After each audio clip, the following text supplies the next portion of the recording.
아멘. 오늘 말씀은 나는 예배자입니다 라는 제목으로 말씀 전하려고 합니다. 초등학교 6학년 때였어요. 그때 수학여행을 서울로 갔는데요. 아직 해가 뜨지 않은 그 시간에 집에서 출발해서 이제 학교까지 갔어요. 남자 셋 그리고 여자 2명.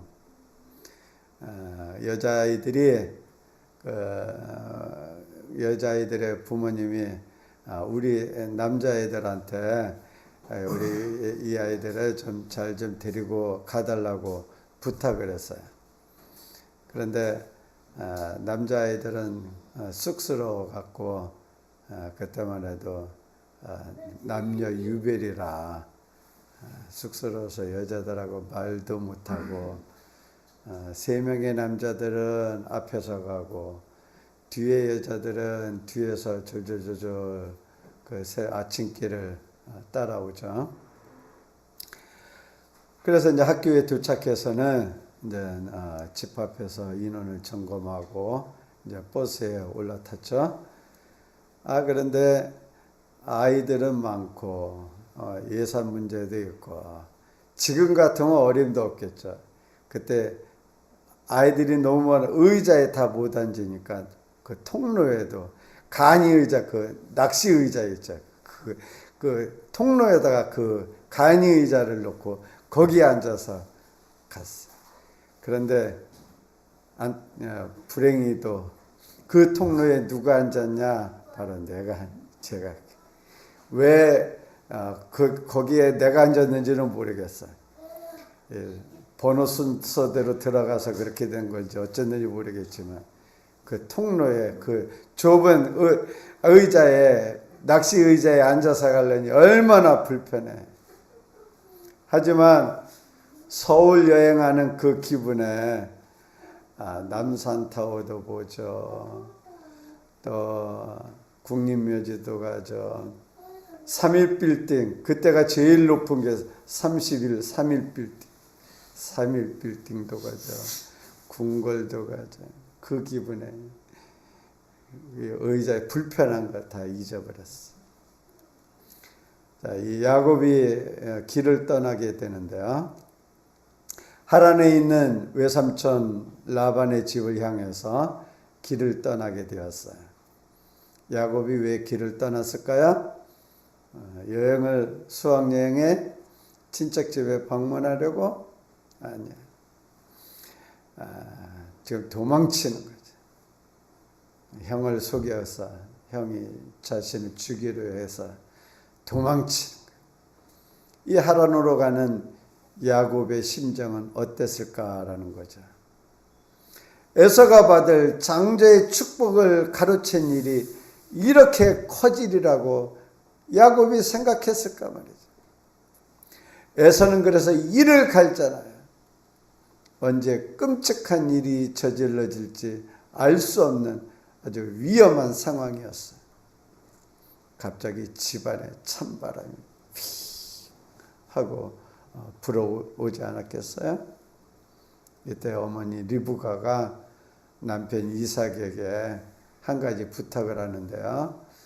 야곱을 자신의 친정인 밧단 아람으로 보내서 거기 보내서 친정 오라버니 라반의 집에 딸이 있는데 그 딸들 중에 하나를 야곱의 아내로 삼게 하자. 그 밧단 아람 하란으로 보내자라고 지금 남편에게 제안을 하는 거예요. 리브가는 왜 야곱이 하란에 가서 결혼할 상대자를 찾게 했을까라는 거예요. 남편의 허락을 받고 하란으로 보낸 이유는 무엇일까 말이죠. 만약 아무런 이유 없이 야곱을 하란으로 보냈다면 에서가 어떻게 했을까라는 거죠. 아무도 몰래 도망쳤더라면 에서가 어떤 행동을 취했을까라는 거죠. 하란으로 가는 야곱을 그냥 내버려 두었을까라는 거예요. 눈에 불을 켜고 있잖아요. 그래서 기회만 있으면 야곱을 해칠 생각을 하고 있었잖아요. 눈에 불을 켜고 있는 이 에서의 감시망을 뚫기가 쉽지 않았을 거예요. 설령 들키지 않고 도망쳤다 해도 안심할 수 없는 상황 아니겠습니까? 이때 야곱의 나이가 적지 않은 나이였다라는 거죠. 에서가 처음 결혼했을 때의 나이가 40세였어요. 그렇다면 야곱은 지금 50이 넘은 나이였어요. 성경학자들은 야곱의 이때 나이가 몇 살이었느냐? 적어도 70이었을 것이다 라고 보고 있어요. 70살의 노인이 도망쳐야 얼마나 빨리 가겠는가 말이죠. 발각되는 순간 야곱이 도망쳤다라는 소식이 에서에게 들려지는 순간 에서는 추격군을 보낼 것이고 그 추격군들이 야곱을 뒤쫓아간다면 어떻게 될지 뻔하잖아요. 리브가는 야곱과 결혼할 여인을 찾으러 이 친정으로 이 야곱을 보내게 되는데요. 사실은 이 야곱의 목숨을 지키기 위해서였다라는 사실입니다. 야곱이 하란으로 이 길을 떠나게 되는 것은 아버지의 명령에 의해서였어요. 아버지의 명령으로 결혼할 상대를 찾기 위해서 떠났다고 이 에서의 귀에 들려진다면 에서가 어떤 행동을 취할 수 있겠는가 말이죠. 하지만 하란으로 떠나는 야곱은 어떤 마음으로 이 하란으로 출발했을까라는 거죠. 명목상으로는 결혼할 상대를 찾으러 하란으로 가는 거 아니겠어요? 하지만 복수하려고 하는 이 에서의 칼날을 피해 지금 야곱이 도망치는 거 아니겠습니까? 적지도 않은 나이에 도망자의 삶을 살아야 했다라는 거죠. 이때 야곱은 나귀를 타고 갔을까요? 아니면 낙타를 타고 갔을까요? 야곱이 막 도망쳐서 처음 머물게 되는 장소가 있었는데 낙타 탔어? 아유 좋았겠다. 11절에 보니 한 곳에 이르러는 해가 진지라. 야곱이 한 곳에 이르렀다라고 했는데 그 머문 곳이 첫날 밤을 보낸 곳이라면 야곱은 엄청 빠르게 달려왔다라는 것을 볼 수 있어요. 아브라함이 이삭을 하나님의 말씀에 의해서 이삭을 제물로 바치 제사 드리기 위해서 이동하잖아요. 그때 모리아산까지 3일 길이 걸렸어요. 자, 그런데 야곱이 지금 머물고 있는 이곳은 그 모리아산에서부터 또 30km나 더 가야 했다라는 거죠. 에서의 칼날이 얼마나 무서웠는가 말이에요. 3일도 더 걸려서 가는 그 길을 하루 만에 도착했으니 얼마나 빨리 달려간 거냐 말이에요. 하란을 향하여서 불이 나게 달려가면서 야곱은 어떤 생각을 했을까라는 거죠. 에서가 받을 장자의 축복을 괜히 가르쳤다라고 후회했을까요? 아니면 아이고 엄마는 왜 그래, 내가 들통날 거라고 뻔히 말했는데도 왜 나를 부추겨서 장자의 축복을 받게 한 거야, 그래서 왜 이 사달이 난 거냐 말이야 하면서 엄마를 원망했을까 말입니다. 아마 복잡한 생각이 애굽의 머리를 뒤흔들렀을 거예요. 제가 1998년 11월 이날은 제가 오랜 교육전도사의 그 시기를 보내고 이제 드디어 전임전도사 목사가 되는 그 다음 단계 전임전도사의 길을 가게 된 저 경기도 어느 지금 유튜브 방송하기 때문에 어느 교회라고 표현을 하는 거예요. 어느 교회에 갔어.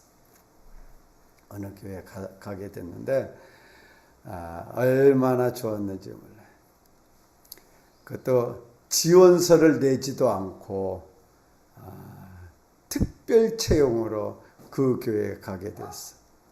그때만 해도 아동부 연합회에서 그래도 좀 인지도가 있는 그런 관계로 특별하게 나를 모셔서 그 교회에 가게 됐어. 그래서 그 교회에 가서 교육전임 전도사로 갔는데 유치부부터 청년부까지 다 전체를 관리하는 전임 전도사로 가게 됐어. 그 교회는 아주 특징이 있는 교회였는데 아동부가 나날이 부흥하는 그런 교회.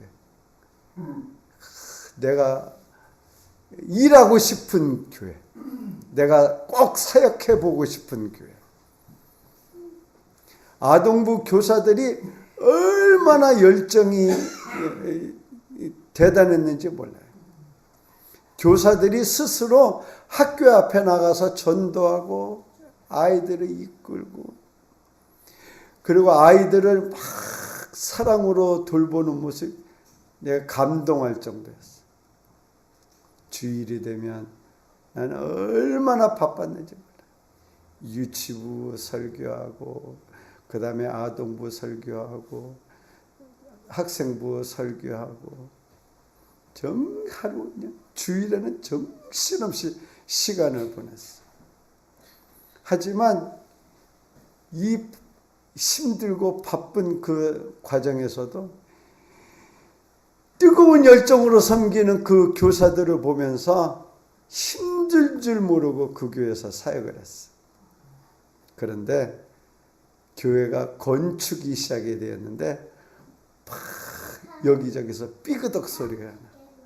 막 기둥이 흔들리는 그 소리가 아니고 골재가 뭐 부식되는 소리가 아니고 교회 중직자들하고 담임 목사님하고 관계가 흐트러지는 그 삐그덕 소리가 들리기 시작했어. 그래서 일부 중직자들과 담임 목사님과의 그동안 갈등이 점점점 커져만 갔어. 급기야 그 고래등 싸움에 새우등 터진다고 부교육자들은 다 그 교회에서 나가야 됐어. 나는 아무런 잘못도 없이 이제 1년도 안 됐는데 그 교회에서 나가야만 했어. 교회에서 나오면서 나는 허탈감이라고는 아주 이만저만이 아니었어. 열정적으로 교회를 섬기는 그 교사들을 보면서 아주 큰 꿈을 꾸지 않았겠어요? 그때 중계동 3일교회에서 교회학교에 새바람을 일으키는 매빅이 시작이 돼. 1회 그 교사 강습회 제가 참석을 했어요. 이 매빅은 교회학교가 살아있는 그 교회에 접목시킨다면 정말 교회가 아동부가 폭발적으로 일으키리라 그런 아주 큰 꿈을 갖게 되었어요. 하지만 이 커다란 꿈도 나는 그 교회에서 나오는 바람에 좌절하는 마음으로 그 교회에서 나오게 되었다라는 것이죠. 자, 야곱이 왜 장자의 축복에 집착했을까라는 거예요. 왜 에서를 속여가면서 이 장자의 축복을 얻으려 했던 것인가 말이에요. 아버지 이삭을 속여가면서 장자의 축복을 받으려고 한 그 이유는 무엇이었을까라는 거죠. 어쩌면 야곱은 이 할아버지가 부족장의 그 위치를 뛰어넘어서 그 지역의 왕과 같은 그 위치에 있는 그 모습을 보면서 나도 할아버지 아브라함과 같은 저 위치에 서고 싶다라는 그런 욕심이 야곱에게 있었을지도 모르겠어. 아버지 이삭이 가는 곳마다 우물을 파는데 놀랍게도 거기서는 우물을 파면 물을 얻기가 힘든 지역인데 우물을 파기만 하면, 옮겨서 우물을 파기만 하면 물이 콸콸콸콸 솟아오르는 역사가 일어나지 않았어요? 야곱은 자신의 부와 명성이 그 우물물처럼 콸콸콸콸 솟아나오기를, 그런 꿈을 꾸었을지도 모른다라는 것이죠. 그런데 지금 어떤 신세냐? 지금 도망자의 신세 아니겠어요? 하란으로 가라고 했는데 내가 하란으로 가서 무엇을 하냐 말이야. 외삼촌 집에 가서 살게 되면 어떻게 할아버지와 같은 일을 할 수 있겠는가 말이야. 언제 부를 쌓고 언제 명성을 얻는가 말이야. 야곱은 불이렇게 도망치다가 어두컴컴한 밤이 되자 그 자리에 턱 주저앉게 되었어요. 아마 정신없이 달려오느라 숨 돌릴 시간도 없었지 않았겠어요? 야곱은 지금 주변을 살필 그런 마음의 여유도 없었을 겁니다. 도적들이 들이닥쳐서 그를 해칠 수도 있어요. 늑대나 사자가 나타날 수도 있는 그런 지역이었다라는 거죠. 전갈이 쏜다면 어떻게 되겠어요? 하지만 야곱은 이런저런 거 생각할 그 마음의 여유도 없어서 그런 상황이 아니었다라는 겁니다. 야곱은 그냥 그 자리에 털썩 주저앉았어요. 그래서 주위를 살피더니 적당한 돌 하나를 가져다가 베개를 삼고 누웠다라는 거죠. 그래 잠이 들었어요. 하루 종일 숨 돌릴 틈도 없이 열심히 달렸어요. 피곤한 몸을 이끌고 누웠으니 금방 잠이 빠지지 않았겠습니까? 그런데 잠에 빠진 야곱은 놀라운 광경을 보게 되는데요. 12절에 보니 꿈에 본즉 사닥다리가 땅 위에 서 있는데 그 꼭대기가 하늘에 닿았고, 또 본즉 하나님의 사자들이 그 위에서 오르락 내리락 하고, 야곱의 눈에 사닥다리가 서 있는 게 보였어요. 아마 야곱은 사닥다리가 놓여진 곳에서부터 시작해서 눈이 점점 올라갔을 거예요. 야곱의 눈이 점점 올라가면서 그는 아주 신기한 모습을 보게 되는데요. 하나님의 사자들이 그 사닥다리를 오르락 내리락 하는 게 아니겠습니까? 근데 야곱은 놀라기가 아직 일러요.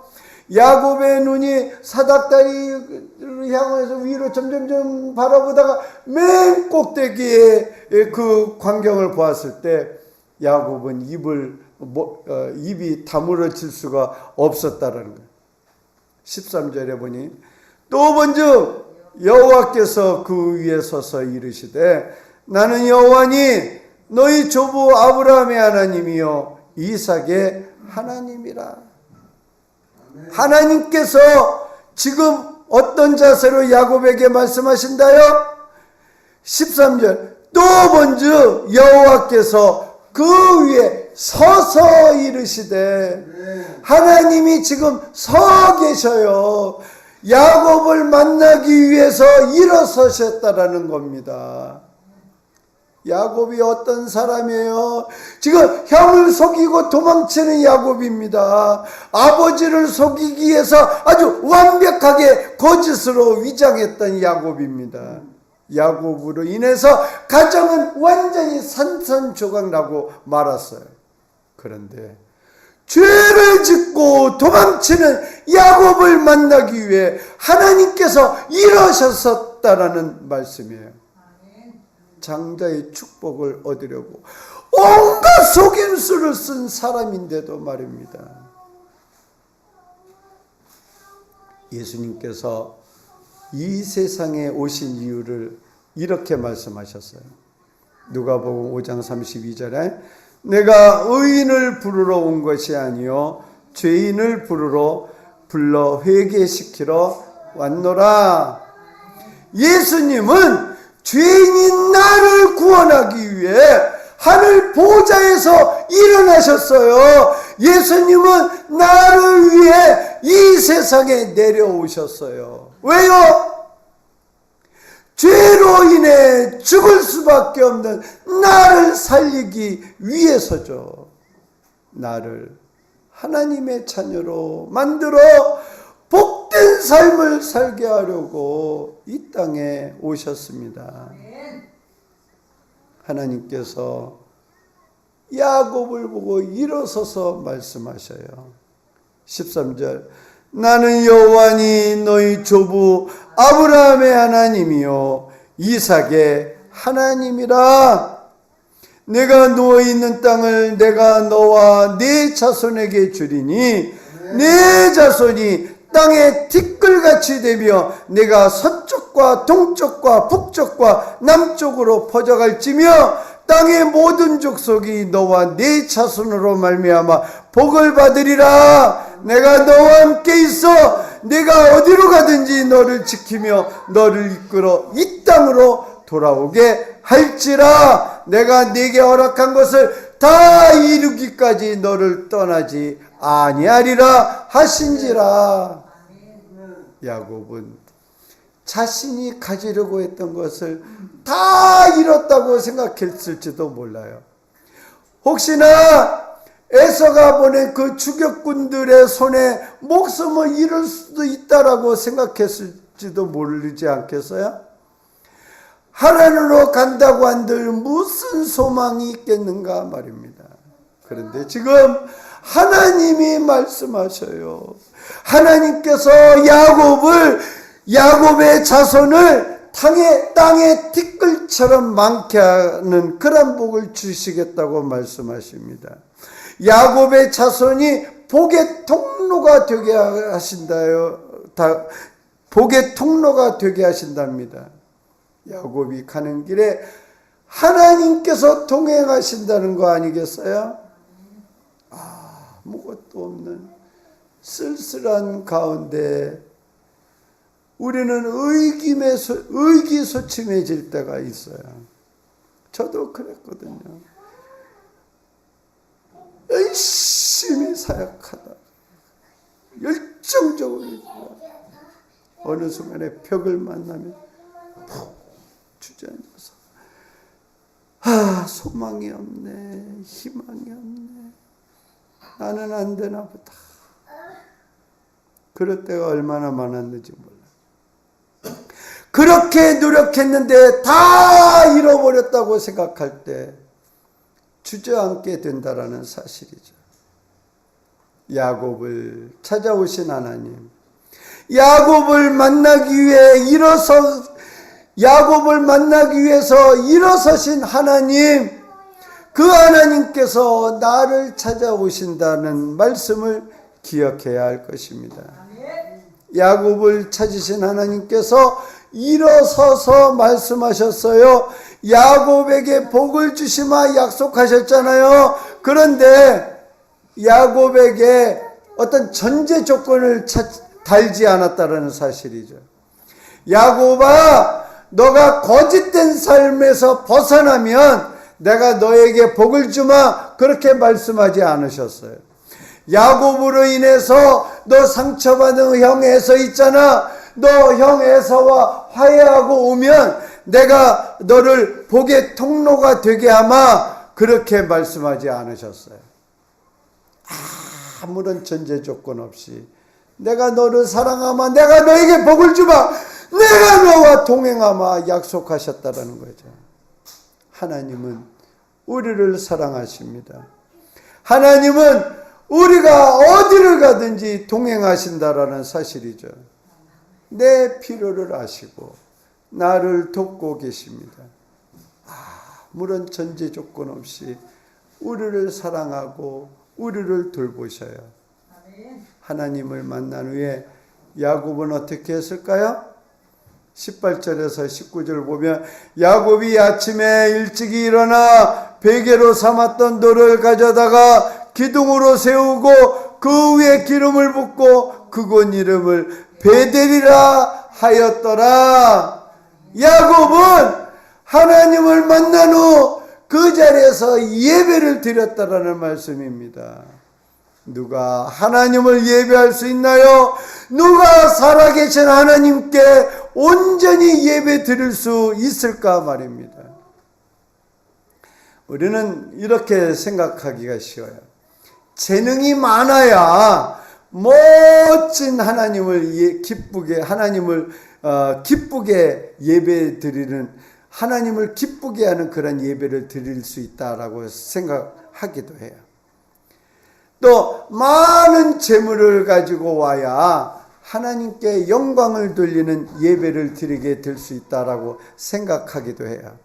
그런데요, 이런 생각은 하나님을 바로 제대로 만나지 못했기 때문이다라는 사실입니다.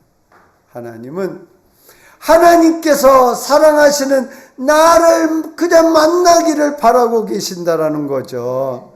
내가 어떤 모습을 하고 있든지 전혀 상관하지 않으셔요. 어떤 상황에 처해 있든지 전혀 개의치 않으신다라는 거죠. 광야길을 가는 상황에서도 폭풍우를 헤치며 간다고 해도 하나님은 나를 만나기를 원하셔요. 하나님은 루스라고 하는 땅을 야곱을 만나셔서 야곱을 통해서 베델이라는 이름으로 바뀌었어요. 우리가 가는 곳, 그곳 이름이 어떤 이름이든지 관계없이 우리가 가는 그곳이 베델이 되게 하신 분이 우리 하나님이셔요. 하나님을 만나게 될 때 이런 온전한 예배를 드려지게 될 것입니다.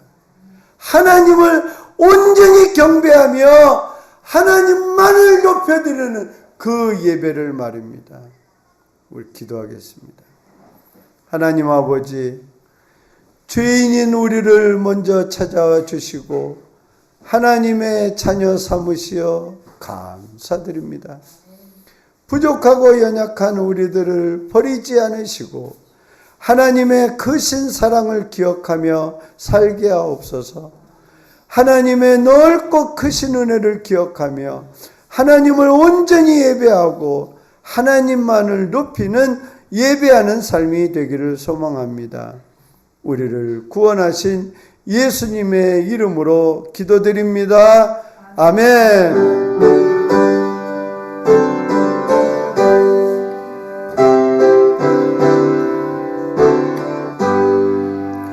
아침에 가도들 때 만물 신선하여라. 나도 세상 지낼 때에 햇빛 되게 하소서.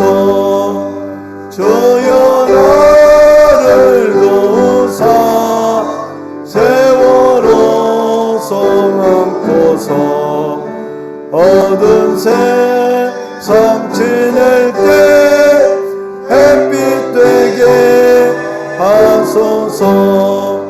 새로운 음광음은 보람 있게 보내고 주의 일을 행할 때에 햇빛 되게 하소서. 주여 나를 도우사 세월호 성안고서 어두운 세상 지낼 때 햇빛 되게 하소서. 한 번 가면 안 오는 빠른 광음 지날 때 귀한 시간 바쳐서 햇빛 되게 하소서. 주여 나를 도우사 세월호 성안고서 어두운 세상 지낼 때 햇빛 되게 하소서. 밤낮 주를 위하여 몸과 마음을 드리고 주의 사랑 나타내 햇빛 되게 하소서. 주여 나를 도우사 세월호 성함코서 어두운 세상 지낼 때 햇빛 되게 하소서. 아멘. 하나님 감사합니다. 주께서 사랑하는 주의 백성들 주의 자녀로 삼으시고 하나님을 예배하게 해주심 감사하며 귀한 예물 드리오니 주께서 기쁘게 받아 주옵소서. 감사의 제목을 담아 주께 감사의 예물을 드리오니 감사 드리는 그 모든 손길 감사가 더욱 넘쳐나게 해주시오며 들어와도 복을 받고 나가도 복을 받는 손으로 수고하는 모든 일에 복을 받는 걸음걸이가 복된 걸음이 될 수 있는 계획하며 진행하는 모든 것이 하나님의 복 가운데 거하는 역사가 일어나도록 주여 도와주옵소서. 건강으로 지켜주시옵고 항상 주님의 보호하심과 인도하심 가운데 승리의 삶을 살아가게 하옵소서. 또한 하나님께서 주신 것의 10분의 1을 거룩히 구별하여 주께 드린 손길들도 기억하여 주옵소서.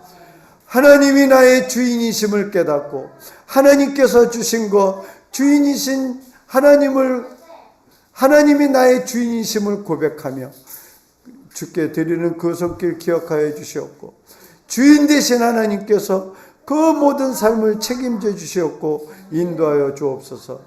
아버지 하나님 또한 주일 예물로 드린 손길 이사오니 주께서 그 손길을 복을 내려 주시옵고 항상 주님께서 그들과 동행하여 주시오며 그들과 늘 함께하여 주옵소서. 이제는 우리 주 예수 그리스도의 은혜와 하나님의 사랑과 성령의 교통하심이 늘 하나님을 예배하며 하나님을 만나고 하나님을 기뻐 찬양하고 하나님만을 높여드리기 원하는 여기 모인 주의 백성들과 이 나라 이 민족 위에 또한 영상으로 참여하는 우리 잔드라 비앙카 또한 잔드라 공장 모든 가족들 또 그 나라 그 민족 위에 이제로부터 영원토록 함께 없기를 간절히 축원하옵나이다. 아멘.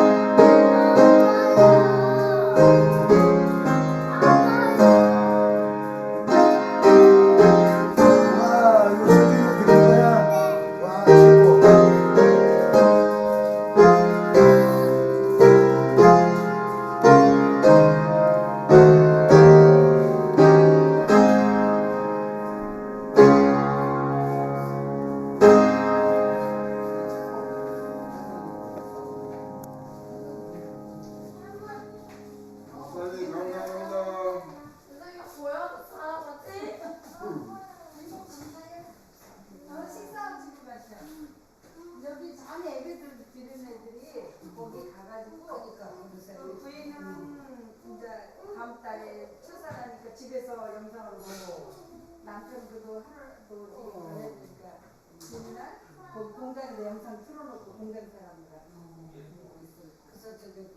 영상으로